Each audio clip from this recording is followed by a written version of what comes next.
Good morning. I'm a bit frazzled because my video equipment has been playing up, so we'll see how we get on this morning. Am I okay? Yeah, we're okay. Now, you will have noticed that Watchtower's governing body dictates to their members every aspect of their lives. Lately, they've said, should they have the vaccine? Must they have the vaccine? Etc., etc.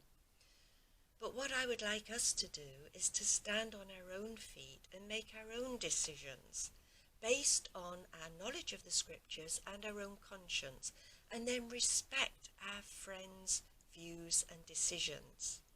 But that doesn't mean that we can't discuss with each other the scriptures bearing on a certain subject, because I might have overlooked certain scriptures when I make a decision, and I'm grateful to you for pointing them out. Now, one or two have asked me about the bread and the wine, so maybe we could just look at a few scriptures and see what we come up with. Matthew 26 and 26 to 29, Jesus was talking about the wine, and he said, "This is my blood, the blood of the covenant." Now in Luke 22 verses 28 to 30, Jesus explains that he's making a covenant with his apostles for a kingdom. And then later on in Matthew 26:29, he says, "I shall not drink wine until the day I drink the new wine with you in the kingdom of my Father." Now I'm reasonably certain that's not literal. I don't believe there's wine in heaven, but figuratively he's going to drink wine, or the benefits of this covenant he will share with his apostles in the kingdom of his Father. Now, when he talks about a covenant, what was he talking about? According to the Greek, we have two words here. One is syntheke, if I've pronounced that correctly. Now that covers contracts. A marriage contract, maybe you want to buy or sell a field, you have two parties or more making a contract. But Jesus didn't use that word, he used diatheke, once again if I'm pronouncing it correctly. And that doesn't mean contract, it means will. So when Jesus said, "This is the covenant, the blood of the covenant," he was making his last will and testament. And he was leaving his apostles something. Now this fits in with Matthew 25. Now this is the parable of the sheep and the goats.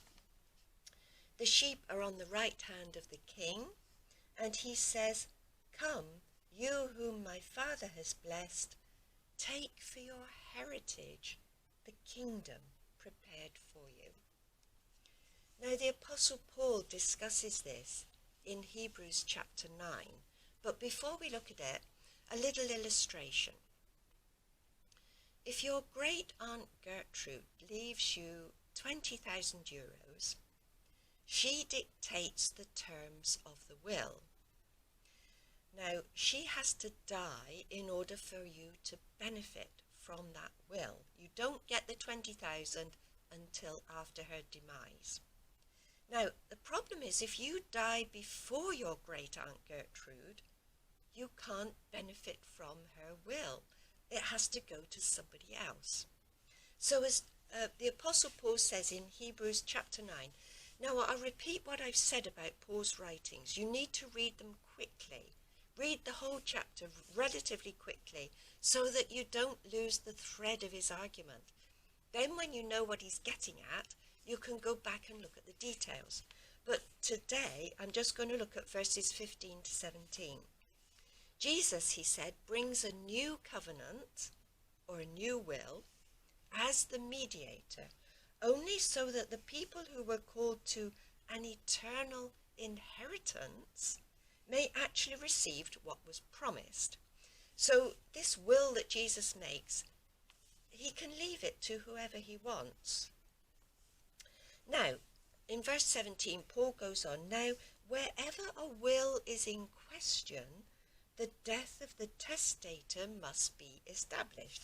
Indeed, it only becomes valid with that death, since it's not meant to have any effect while the testator is still alive. So then, Jesus had to die in order to ratify his will and testament. And that's why we have in Matthew 11 and verse 11, a little comment concerning John the Baptist. Of all the children born of women, Jesus says, a greater than John the Baptist has never been seen. That's even greater than Daniel or even Moses, and that's saying something. Yet, he goes on, the least in the kingdom of heaven is greater than he is. So not everybody inherits the kingdom.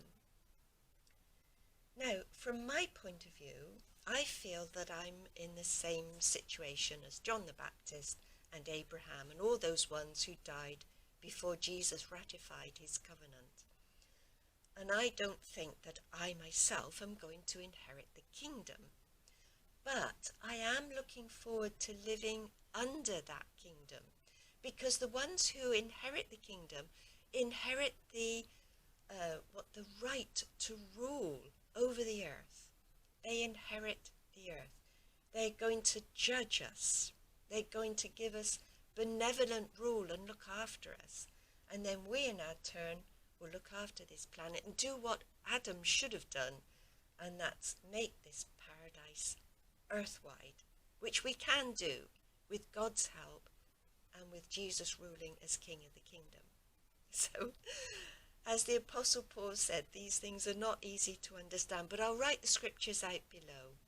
And if you're as frazzled as I am, I'm going to leave you a few autumn colours to look at, so that you can have a little rest after this. But read these verses and see what you think for yourselves. And may God's blessing be upon your research.